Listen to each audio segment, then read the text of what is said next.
Have you seen the Honduran lost city of the monkey god? Yes. So good. Yeah. There's a legit full civilization in Honduras, like a bustling city that they found in LiDAR 2 or 3 years ago, using LiDAR 2 or 3 years ago. Just like, empty.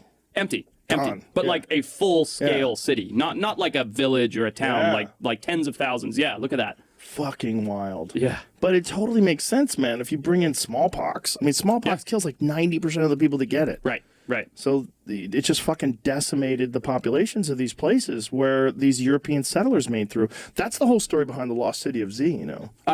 Well, I knew that the city went away and Percy went to look for it with his son and his son's friend, blah, blah, blah, blah. But I didn't realize that the idea that smallpox had wiped it out was the reason behind it. Well, the theory behind it is, and all sorts of diseases, not just smallpox, but that when the Europeans first came through and they first reported about these immense cities... They were there. Yeah, they were there. Yeah. And so then when people came back like 100 years later, they're like, this is bullshit. Right. Because the jungle would just overcome everything. And it can in so little time. So little time. It's crazy. The rate of growth, when the jungle's left alone is unbelievable. And then there's the weirdness that the jungle itself is actually man-made. Whoa, hold on. I don't know about this. You didn't know that? No, tell me. Yes. Most of the plants that are overwhelming the rainforest are from agriculture. They're from ancient civilizations. Yeah, I think it's like the ice cream bean tree and a bunch of other different trees. But these trees were all trees that had been grown. Yes, it is actually man-made. One of thousands of earthworks built by remarkable but little-known ancient societies. The Amazon, prior to the arrival of Europeans in the Americas in 1492, is commonly depicted as a pristine wilderness dotted with small, simple communities. Wow. The Amazon rainforest created. The supposedly pristine, untouched Amazon rainforest was actually shaped by humans. Over thousands of years, native people played a strong role in molding the ecology of this vast wilderness.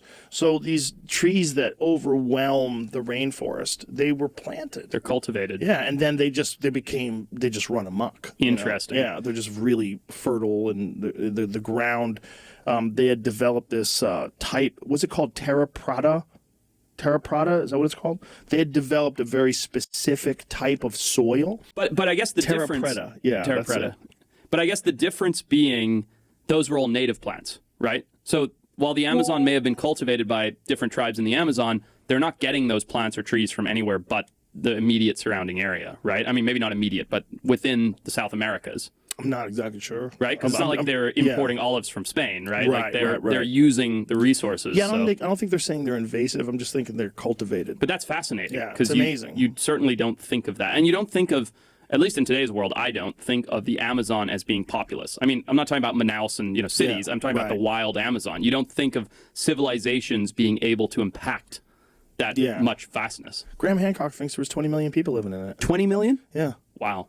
That's unbelievable. He thinks it was a vast society. Wow. It was filled with human beings and structures, and this is all being like they have only used LiDAR in a very small percentage of the Amazon. Of course, yeah. And they're showing all sorts of structures and irrigation systems and grids that indicate cities and blocks. It's wild stuff, man. I mean, it sort of makes sense in the sense of the abundance of resources down there, right? It's easy to grow a population when you have so much natural resources. Everything that you plant grows. There's another side of that argument that I've heard paleontologists make where like when things are too easy, people don't evolve, right? That's a different side of that coin. But if you think about it from like a logical standpoint of when things are easy, it's easy to increase your population. And, when you're not fighting for survival every day because there's coconuts and palm trees and blah, blah, blah, blah, blah, it's easy to reproduce and have more kids and grow a society versus when you're spending half of your life just trying to get by. That's an interesting argument that when things are easy that people don't grow or evolve. That seems weird to me because it would seem to me that once your resources were taken care of, once you have food and shelter,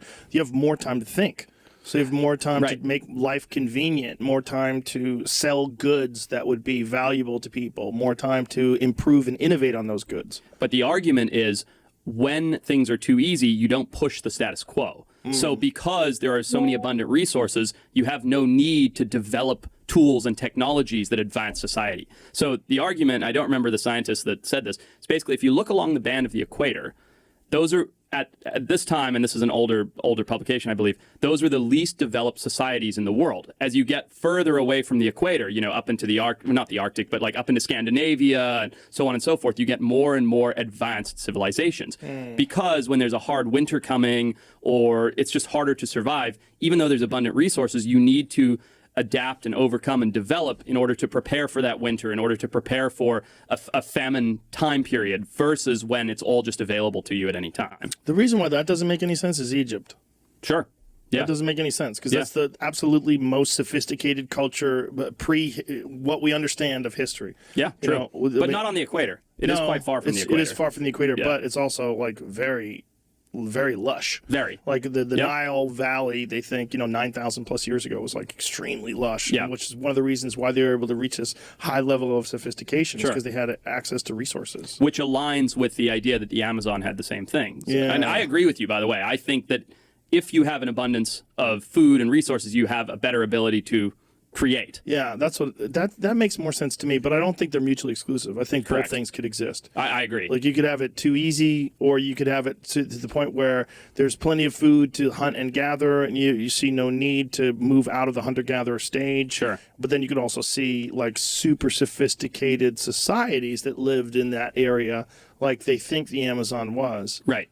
Right. That they would innovate. Totally. Yeah. And it makes also sense. You have a large population. Even if it's a small percentage of people innovating, it's gonna impact the great number of people. If you have enough people, there's going to be people that are creating, right? Yeah. There's no way there aren't. Yeah, and then people came through there with their coughed on everybody and fucking killed them off. And that's that. This is really wild, man. It's really wild if that is true. That how horrific that is, that they just basically reset everybody back to the Stone Age. And if you think about, has that happened before, and will it happen again? Yeah.